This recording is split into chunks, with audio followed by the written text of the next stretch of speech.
Welcome to Palnadu Bujjamma channel. ఈరోజు మన topic Kohinoor వజ్రము ఎక్కడ ఉంది, దాని స్వస్థలం ఏది, ఏ గనుల్లో దొరికింది అనే టాపిక్ మీద మనం ఈరోజు తెలుసుకుందాం. మన వీడియోని కనుక సబ్స్క్రైబ్ చేయకపోతే ప్లీజ్ సబ్స్క్రైబ్ చేయండి. మా ఛానల్ని ఆదరిస్తారని భావిస్తున్నాను. కాకతీయ రాజవంశ కాలంలో భారతదేశం, ఆంధ్రప్రదేశ్ రాష్ట్రం, పూర్వపు గుంటూరు జిల్లా, ప్రస్తుతం పల్నాడు జిల్లా బెల్లంకొండ మండలం కొల్లూరు గనులలో తవ్వినట్లు భావించబడుతున్నారు. దాని మూల బరువు గురించి రికార్డులు లేవు.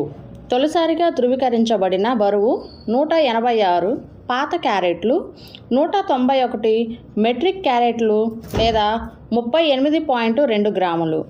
దీన్ని ఢిల్లీ సుల్తాన్ అల్లావుద్దీన్ ఖల్జీ స్వాధీనం చేసుకున్నాడట. వజ్రం మొఘల్ నెమలి సింహాసనంలో ఒక భాగం. ఇది దక్షిణ పశ్చిమ ఆసియాలో చాలా చేతులు మారి చివరికి 11 ఏళ్ల చక్రవర్తి మహారాజా దులీప్ సింగ్ పరిపాలనలో ఉన్న పంజాబ్ బ్రిటిష్ ఆక్రమణ తర్వాత బ్రిటిష్ రాణి క్వీన్ విక్టోరియా స్వాధీనంలోకి వచ్చింది.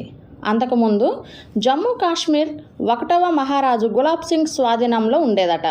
వాస్తవానికి ఈ రాయి ఇతర మొఘల్ యుగపు వజ్రాలైన ప్రస్తుతం ఇరాన్ క్రౌన్ ఆభరణాలలో భాగమైన దరియా-ఈ కోహినూర్కు సమానమైన కోతతో ఉండేది. 1851లో ఇది లండన్లోని గ్రేట్ ఎగ్జిబిషన్లో ప్రదర్శించారట. కానీ పేలవమైన కోతతో ప్రేక్షకులను ఆకట్టుకోలేకపోయింది. క్వీన్ విక్టోరియా భర్త ప్రిన్స్ ఆల్బర్ట్ దీన్ని కోస్టర్ డైమండ్ చేత అండాకారపు కాంతి వెలుగుతో తిరిగి కత్తిరించాలని ఆదేశించాడట అతను. ఆధునిక ప్రమాణాల ప్రకారం క్యూలెట్ రత్నం దిగువన ఉన్న స్థానం అసాధారణంగా విస్తృతంగా ఉంటుంది. రాయిని పైనుండి చూసినప్పుడు ఇది అగాధమైన చీకటిగా ఉంటుందట. అయినప్పటికీ దీన్ని రత్న శాస్త్రవేత్తలు జీవితంతో నిండినదిగా భావిస్తారు. చరిత్రలో కోహినూర్ ధరించిన ఏ పురుషులకైనా దురదృష్టం తెచ్చిపెట్టినందున బ్రిటిష్ రాజకుటుంబంలోని మహిళలు మాత్రమే ధరిస్తారట కోహినూర్ వజ్రాన్ని. విక్టోరియా రాణి దీనిని బ్రూచ్ సర్క్లెట్ భాగంగా ధరించారట. 1901లో ఆమె మరణించిన తరువాత ఇది ఎడ్వర్డ్ భార్య అలెగ్జాండ్రా రాణి కిరీటంలో ఉంచబడింది. ఇది 1911లో మేరీ రాణి కిరీటానికి, 1937లో పట్టాభిషేకం జరిగిన ఎలిజబెత్ రాణి కిరీటానికి బదిలీ చేయబడిందట.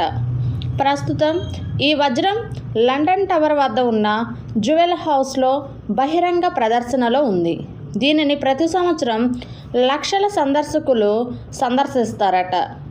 1947లో భారతదేశం స్వతంత్రం పొందిన తరువాత భారతదేశం, పాకిస్తాన్, ఇరాన్, ఆఫ్ఘనిస్తాన్ ప్రభుత్వాలు కోహినూర్ తమకే చెందుతుందని ప్రకటించాయి.